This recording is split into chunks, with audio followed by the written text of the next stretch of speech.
Sia Bulan, hadir Bu. Mbak Nur Holidah Hanum. Izin keluar sebentar. Oh izin ya, Bapak. Mbak Tiwi Widya Lestari. Hadir Bu. Mbak Amelia Amanda. Karena sebelum pembelajaran inti kita mulai, marilah kita berdoa menurut kepercayaannya masing-masing agar apa yang nanti saya sampaikan bisa bermanfaat bagi kalian semua. Amin. Berdoa dimulai. Berdoa selesai. Nah, agar kalian lebih semangat lagi, Ibu sudah mempersiapkan ice briefing untuk kalian semuanya. Jadi kalian bisa dibagi menjadi 2 kelompok. Mau Ibu bagi atau kalian pilih sendiri? Ibu bagi. Kalian Ibu bagi saja. Kelompok pertama ada Mbak Tiwi dan juga Mbak Amilatus. Kelompok yang kedua ada Mbak Amelia dan juga Mbak Ulan. Nah, dari 2 kelompok ini siapa yang mau menjadi ketua kelompok? Saya. Mbak Tiwi mau jadi ketua kelompok? Mau. Ya, kelompok pertama dulu ya. Ya. Jadi nanti ketua kelompok duduk di sini dan menebak gambar dari yang sudah saya persiapkan di laptop ini. Nah, Mbak Amla terus memberikan instruksi atau ciri-cirinya. Sedangkan Mbak Tiwi menebak gambar apa tadi. Apakah bisa dipahami? Bisa. Ya, silakan Mbak Tiwi maju ke depan. Oh, mau tukar? Iya. Tukarnya Mbak Ani. Ya. Boleh. Berarti ketuanya Mbak. Ya, jadi waktunya itu 1 menit untuk menebak 4 gambar. Siapa yang benar nanti Ibu sudah persiapkan hadiah untuk kalian. Silakan maju ke Oke, ayo nih tunjukkan bakat kita. Mbak Amelia bisa bantu untuk timernya 1 menit. Aku udah ini kan. Nah, Mbak Tiwi di depan sini. oke. Saya ini jadi manusia. Di situ saja Mbak. Nanti kalau sudah 1 menit, Mbak Amelia bilang waktunya sudah habis. Oke. Oke. Untuk gambar yang pertama. Bisa. Sudah tahu siapa menteri ini?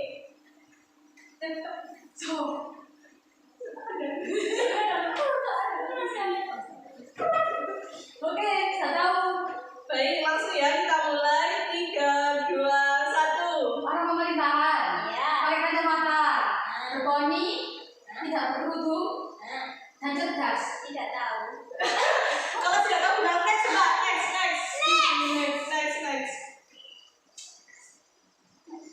Cluenya hewan.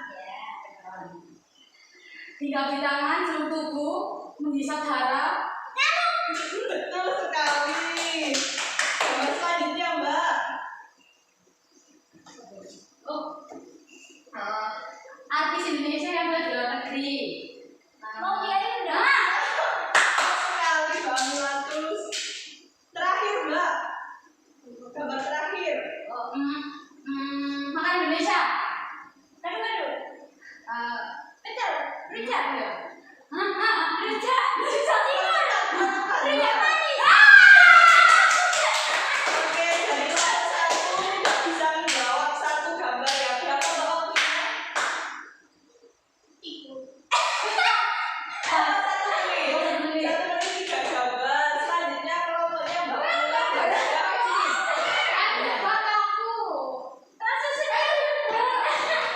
Ayo.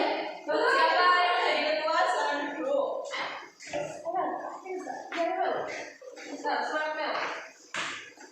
Clue yang pertama, presiden. Presiden. 3,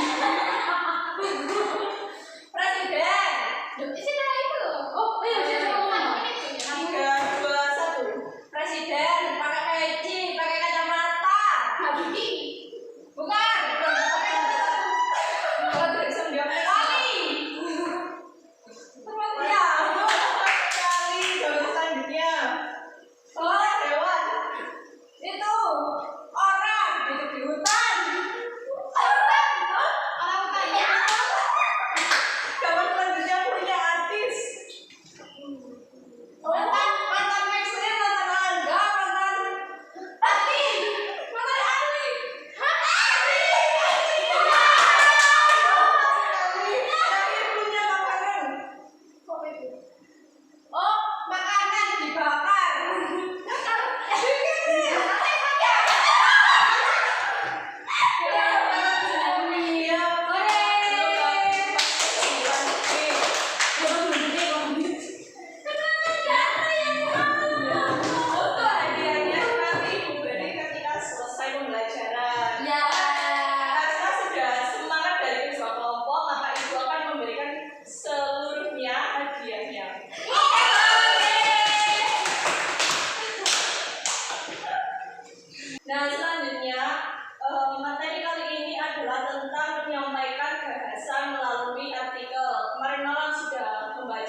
videonya tentang artikel? Belum. Ya belum ada nih yang baca. Jadi tujuan pembelajaran kali ini nantinya kalian peserta didik mampu untuk menyusun atau menulis sebuah teks artikel berdasarkan dengan strukturnya. Sebelum saya terangkan tentang artikel, kalian bisa menonton video yang sudah saya persiapkan. Masuk. Salam. Salam duduk.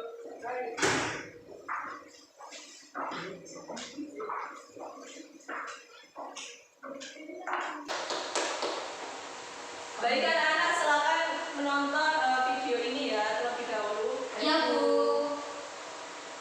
Sekitar 273 juta manusia itu hidup di negara Indonesia. Mulai 52 juta siswa, 3 juta guru, dan 216.000 sekolah. Banyak banget cuy. Indonesia udah jadi negara dengan sistem pendidikan terbesar keempat di dunia, di bawah India, China, dan Amerika. Tapi apakah ukuran yang super besar ini berbanding lurus dengan kualitasnya? Berdasarkan data dari PISA di 2021, siswa Indonesia itu berada di peringkat 70 dari 79 negara dalam matematika. 67 di sains dan 66 di reading. Parah banget. Pertanyaannya adalah kenapa bisa separah itu? Apa sih yang salah dari pendidikan Indonesia? Gimana sih kita bisa memperbaiki kondisi ini? Sebagai channel yang ya tentunya bergerak di mental health, self-improvement, dan pendidikan, dan untuk mengawali tahun 2023, 1% punya beberapa catatan terkait kondisi pendidikan di Indonesia saat ini, dan beberapa rekomendasi yang bisa dilakuin untuk meningkatkan kualitas pendidikan Indonesia. So, stay tune sampai habis.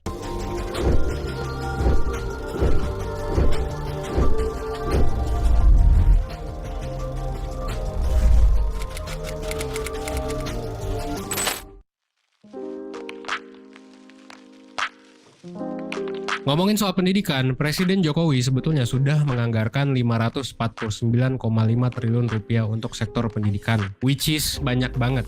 Tapi lo tahu apa plot twistnya? Ternyata kontribusi sektor pendidikan kepada GDP kita itu masih rendah cuy. Itu cuma 3,8%, dan ini di bawah rata-rata negara di Asia Pasifik yang mana 4,6%. Bahkan Qatar yang kemarin jadi tuan rumah Pildun, yang kata orang-orang sih negaranya dikritik banyak banget negatifnya nih, itu tuh angkanya 6,9%. Jadi pendidikan Indonesia tuh budgetnya besar, tapi kontribusi dan impactnya ternyata relatif rendah kalau dilihat dari angka tersebut. Selain loophole itu, ada juga kelebihan dan kekurangan yang lain. Tapi disclaimer dulu, semua statement yang gue sampaikan ini berdasarkan hasil riset dan analisis gue yang mungkin terbatas. So semua sumber udah gue cantumin di description box. Semisal lo ada pendapat atau sumber lain, lo bisa sampein di kolom komentar, atau ada koreksi juga boleh. Oke, kita bahas dari prosnya dulu ya. Pertama, sistem pendidikan Indonesia itu berfokus pada mata pelajaran inti. Jadi meskipun banyak orang yang berpendapat kalau Indonesia tuh terlalu generalis, banyak banget pelajarannya atau kurang fokus, tapi ternyata sistem seperti ini bisa ngebantu kita ngebangun fondasi dan pengetahuan yang solid. Jadi jangan heran kalau lebih banyak generalis daripada spesialis. Yang kedua, sistem pendidikan yang berstandar nasional. Artinya satu kurikulum, jadi terjaga banget, dan kurikulumnya terstandar dari pemerintah. Nah, ini akan ngebantu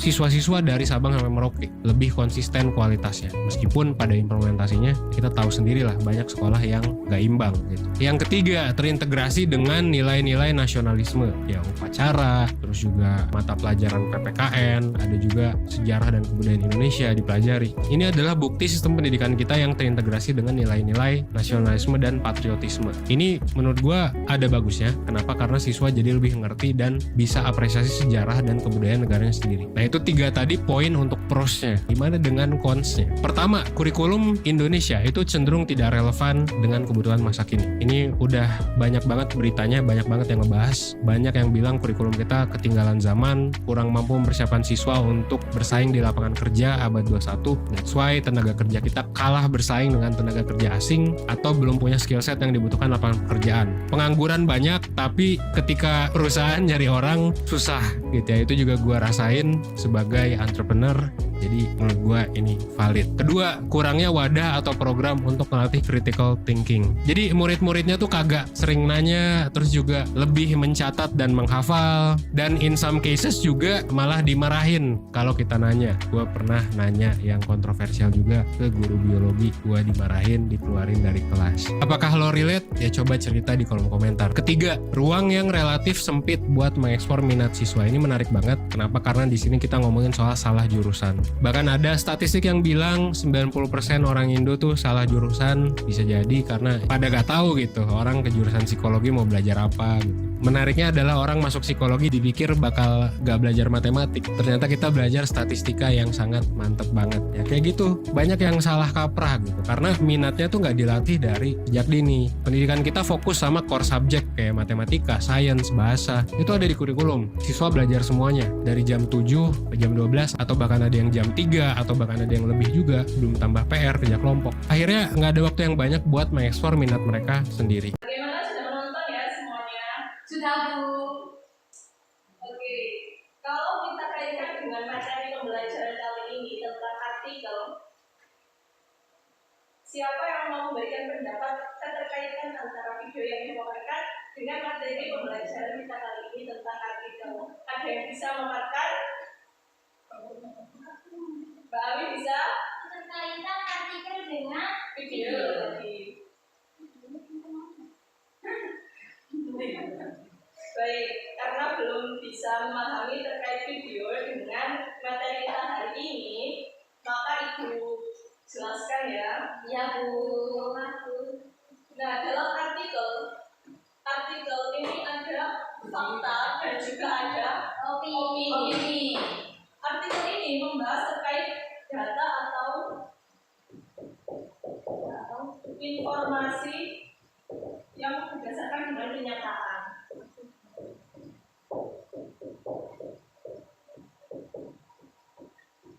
Sedangkan opini ini berupa gagasan kalian, berisi ide maupun pendapat. Nah, untuk dari videonya, kalian tadi melihat apakah ada data yang telah disajikan dalam video tersebut? Ada ya. Ya, jadi data dari video tersebut menyampaikan bahwa 52 juta siswa, 3 juta guru, 217 ribu sekolah itu ada di Indonesia. Artinya Indonesia ini berada pada peringkat keempat sistem pendidikan terbesar di dunia setelah China, Amerika. Iya. Itulah data yang telah disajikan dalam video tadi. Sampai sini paham? Paham, Bu. Nah, ada pula data dari video tersebut yang membahas terkait dengan tingkat rendahnya minat membaca di Indonesia. Pernah dengar berapa peringkat Indonesia ini dalam keterampilan membacanya? 100 ribu. Sangat tinggi sekali ya, Bu. Dari bawah ya Indonesia ini. Iya. Kalian berarti pernah baca terkait artikel itu ya? Nah, inilah yang miris yang terjadi di Indonesia, bahwa sistem pendidikan kita itu masih berada di tingkat yang sangat rendah. Oleh karena itu, gagasan disampaikan dalam video tersebut memunculkan bahwasanya Indonesia ini sumber daya manusianya itu masih tergolong rendah. Itu sampai sini paham? Paham, Bu. Ada yang ditanyakan terkait fakta dan juga opini? Tidak. Baik, saya lanjutkan ya tentang definisi dari artikel. Ada yang bisa menjawab definisi dari artikel?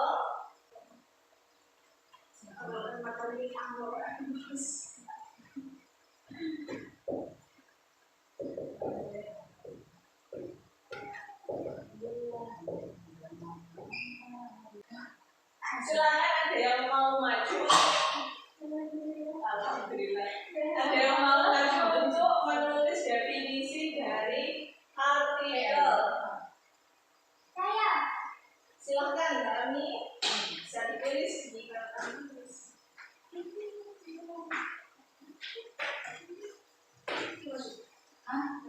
Ayo, definisi pada iya.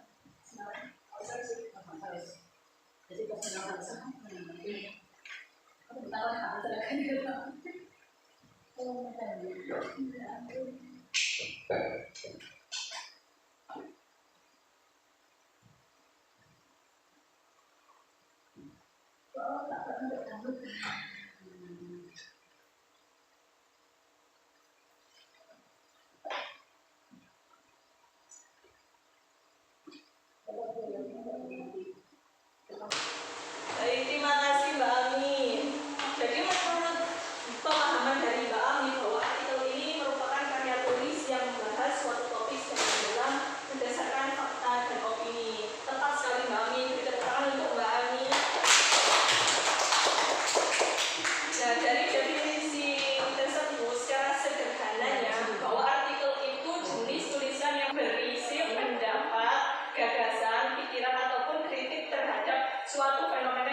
tujuannya. Jadi artikel ini memiliki dua tujuan. Jadi artikel itu mempunyai dua tujuan.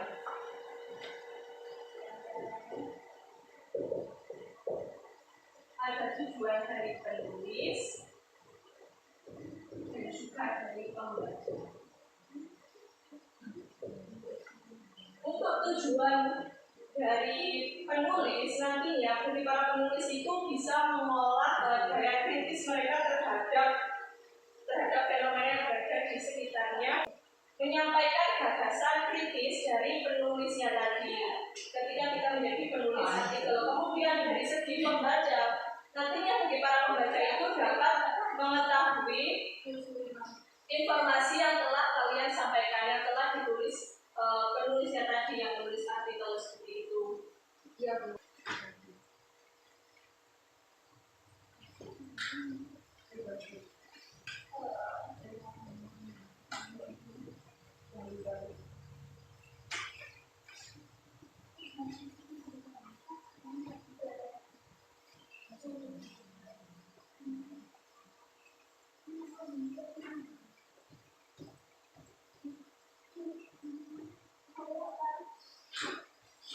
Selanjutnya kita bahas terkait struktur dalam artikel. Struktur artikel itu terbagi menjadi 3. Ada yang tahu apa saja struktur dari artikel? Mbak Ami, silakan di depan Mbak Ami untuk menulis 1 atau langsung 3 strukturnya. Langsung 3. Silakan Mbak Ami.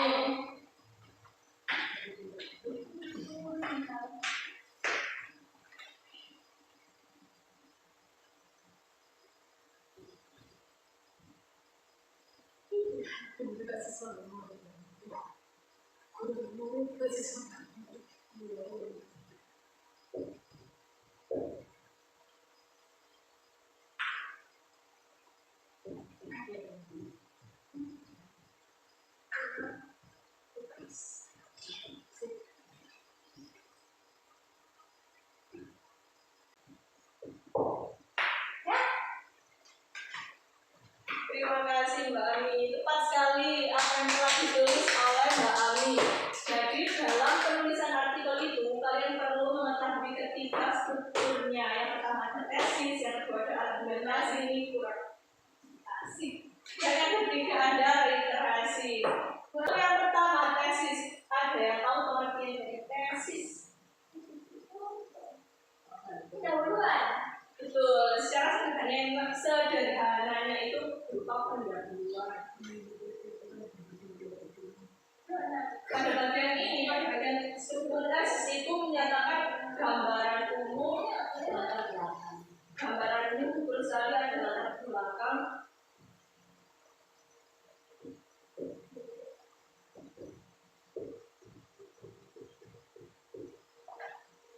Berupa gambaran umum atau latar belakang dari objek yang akan kalian tulis atau fenomena yang akan kalian tulis. Selanjutnya ada argumentasi. Apa itu argumentasi? Pendapat. Tepat sekali. Argumentasi itu dapat berupa pendapat. Namun sebelum mengungkapkan pendapat perlu didukung yang pertama itu adalah data atau referensi. Sebelum memulai pendapat, jadi terlebih dahulu ada data atau referensi yang kalian tuju untuk melakukan penulisan artikel. Dan yang terakhir ada reiterasi. Apa itu reiterasi? Penegasan ulang. Ya, tepat sekali Mbak Ami. Reiterasi itu berupa penegasan ulang atau simpulan.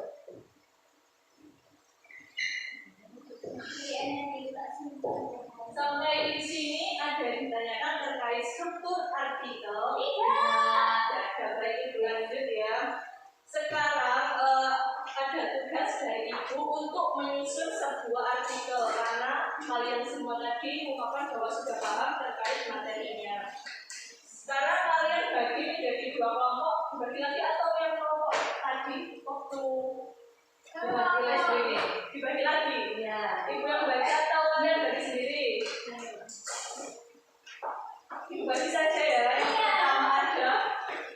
Tiwi, yang kelompok kedua ada kelompoknya Mbak Aratus.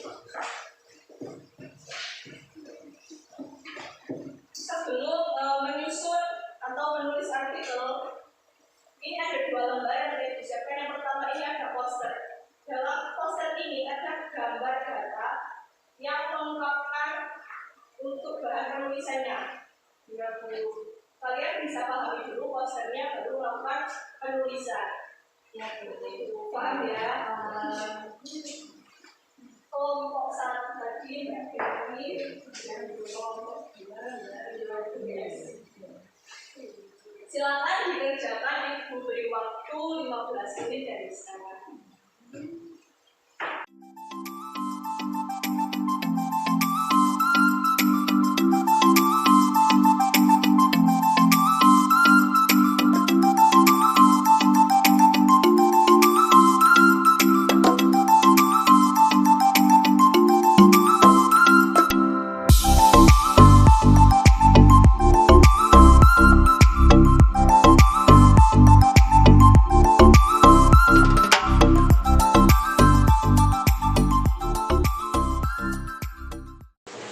Bagaimana anak-anak sudah selesai tugasnya? Sudah, Bu. Baik, sekarang kelompok 1 mempresentasikan hasil dari tulisan kalian. Lalu umpan baliknya dari kelompok 2 nanti memberikan komentar ya. Mbak Ami, bisa mendengarkan? Baik. Nanti dari kelompok 2 mengomentari hasil penulisan kelompok 1 ya. Ya, silakan dari kelompok 1 untuk mempresentasikan. Saya mewakili kelompok 1 yaitu saya dan Mbak Salsa. Ya, silakan disampaikan. Di sini menyampaikan tentang indeks kualitas lingkungan hidup di Indonesia dari tahun 2002 hingga 2015. Dan untuk tesis yang kami tulis adalah potensi bencana setiap tahun mengalami perubahan yang berbeda-beda dari berbagai faktor. Yang pertama selain iklim, juga ada beberapa campur manusia seperti pemanasan global yang terjadi secara berulang-ulang manusia. Kemudian untuk argumentasinya, kebanyakan bencana terjadi karena ulah manusia. Dan untuk reiterasi atau kesimpulannya adalah di setiap tahun mengalami perubahan yang berbeda-beda untuk bencana alam yang terjadi. Terima kasih. Baik, terima kasih kembali Mbak Amilatus. Untuk selanjutnya, iya Mbak Ula, izin ke kamar baru. Iya, boleh Mbak Ula, silakan. Ya. Sekarang dari kelompok 2 selalu memberikan komentar terkait yang disampaikan oleh Mbak Amilatus. Siapa yang mau mewakili? Dari Mbak Tiwi. Silakan Mbak Tiwi memberikan komentar dari kelompok 1. Baik Bu, terima kasih. Saya akan memberikan sedikit komentar ya kepada kelompoknya Mbak Ami tadi.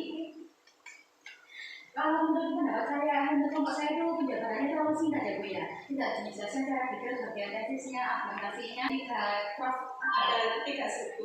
itu ya Bu ya.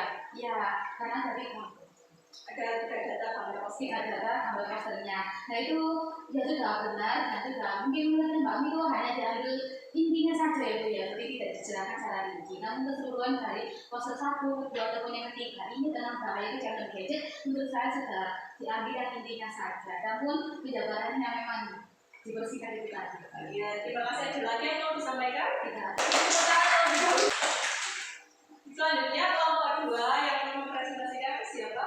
Saya Mbak Anung. Silakan maju ke depan. Baik, untuk menyampaikan gagasan melalui artikel berkaitan kecil dampak besar peran siswa dalam menjaga lingkungan alam. Untuk tesisnya yaitu penggunaan gadget yang berlebihan di Indonesia telah mencapai titik yang mengkhawatirkan dan menimbulkan dampak negatif, terutama terhadap kesehatan fisik dan mental masyarakat.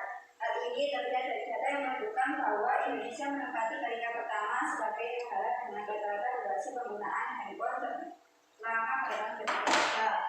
Untuk argumentasinya, data menunjukkan Indonesia tertinggi dalam durasi penggunaan ponsel yaitu 6,5 jam per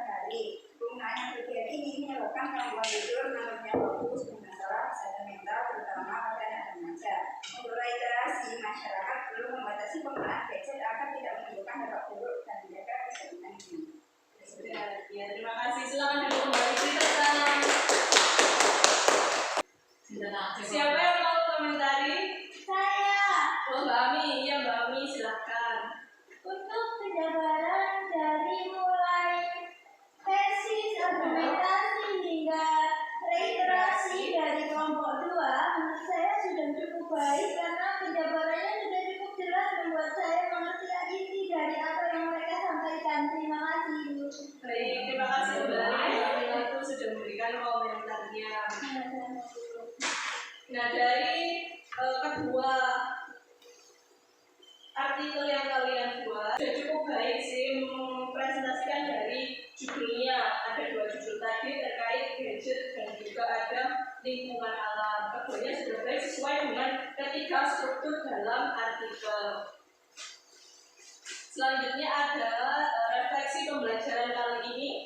Ada yang mau menyampaikan terkait dengan media yang saya pergunakan tadi, ada media video dan juga ada poster. Dari kedua media yang telah saya pergunakan, apakah kalian itu merasa senang atau bosan terhadap pembelajaran kali ini? Senang.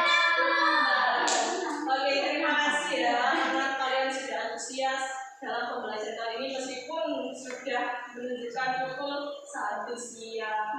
Nah, jadi kesimpulan pada pembelajaran kali ini menyampaikan gagasan melalui artikel itu merupakan keterampilan yang penting yang harus dikuasai oleh peserta didik untuk mengembangkan kemampuan berpikir kritisnya dan berkomunikasi secara tertulis.